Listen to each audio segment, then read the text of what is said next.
வண்டி வண்டியாக கொண்டாந்து கொட்ட போகிறாங்க. நல்லவங்க, நம்பிக்கையானவங்க, ஊழலே செய்யாதவங்க யாருன்னு பார்த்து தேர்ந்தெடுக்க சொல்லு. நீட்டு மட்டும் தான் உலகமா? இப்படி இந்த போதை பொருட்களை எப்படி நம்ம அறவே ஒதுக்கி வைக்கிறோமோ அதே மாதிரி இந்த சாதி மதத்தையும் ரொம்ப ஸ்ட்ரிக்டாக தூரமாக எவ்வளோக்கு எவ்வளோ தூரமாக அதை ஒதுக்கி வைக்கிறீங்களோ அவ்வளோக்கு அவ்வளோ அதை தூரமாக ஒதுக்கி வச்சிரு.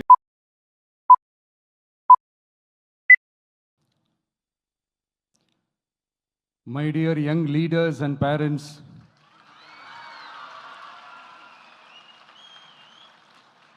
என் நெஞ்சில் குடியிருக்கும் உங்க எல்லாருக்கும் என்னுடைய வணக்கம்.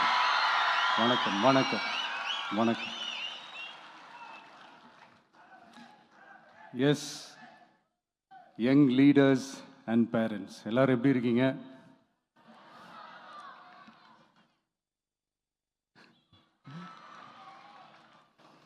உங்க எல்லாரையும் சந்திச்சதுல மிக்க மிக்க மகிழ்ச்சி. Thank you thank you. Love you too. First of all, congratulations for your this beautiful achievements. படிப்பில் சாதிக்கணும் தான், படிப்பும் சாதனை தான், அதான் மறுக்கலை. பட் அதுக்காக பர்டிகுலராக ஒரே ஒரு படிப்பில் மட்டும் நம்ம அச்சீவ் பண்ணியே ஆகணும் அப்படின்னு நினைக்கிறது ஒன்றும் சாதனை கிடையாது. ஒரே விஷயத்தை பற்றி திரும்ப திரும்ப யோசித்து உங்கள் ஆங்ஸைட்டியை ஏற்றிக்காதீங்க. அவ்வளோ ஸ்ட்ரெஸ்ஃபுல் ஆக வேண்டிய அவசியம்லாம் ஒன்றுமே கிடையாது. இது நான் ஏன் சொல்கிறேன்னா, நீட்டு மட்டும் தான் உலகமா?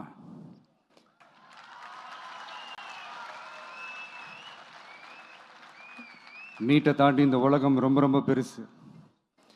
அதில் நீங்கள் சாதிக்க வேண்டியது பல விஷயங்கள் இருக்குது. அதனால் இப்போவே உங்கள் மைண்டை ரொம்ப ஸ்ட்ராங்காக வச்சுக்கோங்க, டெமோக்ராட்டிக்காக வச்சுக்க கற்றுக்கோங்க.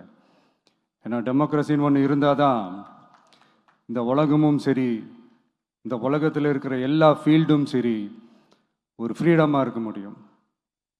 அது மட்டும் இல்லை, ஒரு முறையான ஒரு டெமோக்ரஸி இருந்தாலே போதும், எல்லாருக்கும் எல்லாமும் ஈக்குவலாக கிடைக்கும். அதனுடைய ஃபஸ்ட்டு ஸ்டெப்பாக உங்கள் வீட்டில் இருக்கிற எல்லாருக்கிட்டையும் சொல்லுங்கள், அவங்கவுங்களுடைய ஜனநாயக கடமையை ஒழுங்காக செய்ய சொல்லுங்கள்.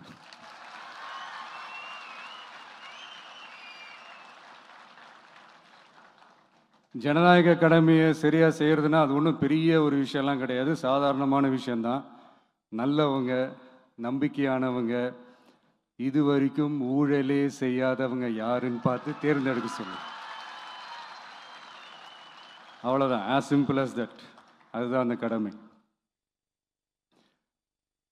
நான் ஒரு 2 years பேக் இதே ஸ்டூடெண்ட்ஸ் ஃபங்க்ஷனில் நான் சொல்லியிருந்தேன், இந்த காசு கொடுத்து ஓட்டு வாங்கி ஜெயிச்சிடலாம்னு நினைக்கிறாங்க இல்லையா, அவங்கள அந்த கல்ச்சரே யாரும் என்கரேஜ் பண்ணாதீங்க, யாரும் காசு வாங்காதீங்க, உங்கள் பேரண்ட்ஸ்கிட்டையும் எடுத்து சொல்லுங்கன்னு நான் சொல்லியிருந்தேன்.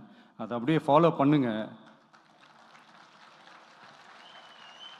ஆனால் நீங்கள் வேணால் பாருங்கள், அடுத்த வருஷம் என்ன நடக்க போகுதுன்னு. வண்டி வண்டியாக கொண்டாந்து கொட்ட போகிறாங்க. அது அத்தனையும் உங்ககிட்ட இருந்து கொள்ளையடிச்ச பணம் தான். என்ன பண்ண போறீங்க? என்ன பண்ணணும்னு உங்களுக்கு கரெக்டாக தெரியும். அது நான் சொல்லி தான் புரிய வைக்கணும்னு ஒன்றும் அவசியம் இல்லை. அண்ட் மை டியர் பேரண்ட்ஸ், உங்ககிட்ட ஒரு சின்ன ரிக்வெஸ்ட். உங்கள் குழந்தைங்களோட விஷயத்தில் எதுவும் ஃபோர்ஸ் பண்ணாதீங்க, ப்ரெஷர் போடாதீங்க, எதுவும் இம்போஸ் பண்ணாதீங்க. ஃபர்ஸ்ட் ஆஃப் ஆல் அவங்களுக்கு என்ன பிடிச்சிருக்குன்றதை தெரிஞ்சுக்கிட்டு அதுக்கு ஏற்ற மாதிரி வழி நடத்துங்க. நான் டெஃபினட்டாக சொல்கிறேன், எத்தனை தடைகள் வந்தாலும் அவங்கவுங்களுக்கு பிடிச்ச விஷயத்தில், அவங்கவுங்களுக்கு பிடிச்ச துறையில் அவங்க கண்டிப்பாக சாதிச்சு காட்டுவாங்க.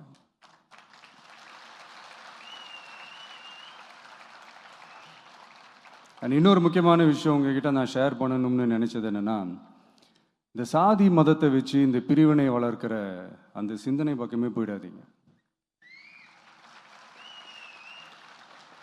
அந்த சிந்தனை உங்களையோ இல்லை உங்கள் மைண்டையோ டிஸ்டர்ப் பண்ணுற அளவுக்கு அதை அலோவ் பண்ணவே பண்ணாதீங்க.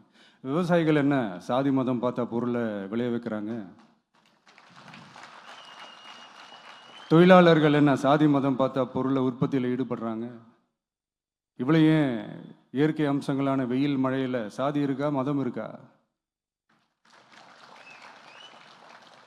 எப்படி இந்த போதை பொருட்களை எப்படி நம்ம அறவே ஒதுக்கி வைக்கிறோமோ அதே மாதிரி இந்த சாதி மதத்தையும் ரொம்ப ஸ்ட்ரிக்டாக தூரமாக எவ்வளோக்கு எவ்வளோ தூரமாக அதை ஒதுக்கி வைக்கிறீங்களோ அவ்வளோக்கு அவ்வளோ அதை தூரமாக ஒதுக்கி வச்சிருங்க. அதுதான் எல்லாருக்குமே நல்லது.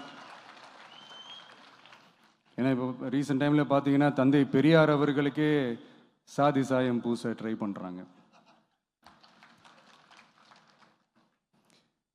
ஒன்றிய சிவில் சர்வீஸ் எக்ஸாமில் கூட சாதி சாயம் பூசுகிற மாதிரி ஒரு கேள்வி ஒன்று கேட்டு வச்சிருக்கிறாங்க.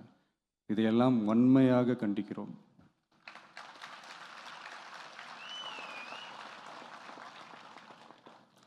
இந்த உலகத்தில் எது சரி எது தவறு அப்படின்றத அனலைஸ் பண்ணி பார்த்தாலே போதும்.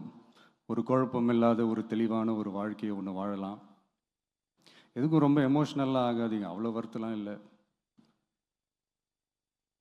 டெக்னிக்கல் அண்ட் சயின்டிஃபிக் அப்ரோச்சோடவே திங்க் பண்ணுங்கள். ஏன்னா வரப்போகிற இயர்ஸில் ஆல்ரெடி வந்துட்ட இந்த ஏஐ ஆர்டிஃபிஷியல் இன்டெலிஜென்ஸ் உலகத்தை எதிர்கொள்கிறதுக்கு அதுதான் ஒரே வழி. The sky is vast and wide and you have strong wings. So feel free to fly like a bird with courage, conviction and confidence.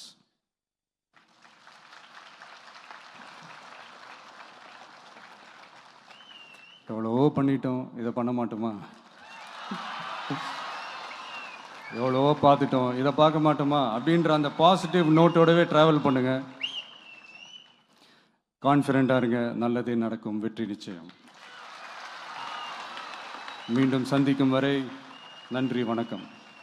நான் அடுத்த செட் ஆஃப் ஸ்டூடெண்ட்ஸ் கூட நான் நெக்ஸ்ட் வீக் போல் நான் meet பண்ணுறேன். ஸோ அவங்களுக்கும் சேர்த்து இன்றைக்கி நான் பேசினதாகவே இருக்கட்டும். ஏன்னா ஒவ்வொரு வாட்டி இந்த மாதிரி நான் அட்வைஸ் பண்ணிகிட்டு இருந்தேன்னா நல்லா இருக்காது, உங்களுக்கும் போர் அடிச்சிடும். So thank you. எல்லோரும் வாங்க, மீட் பண்ணுவோம்.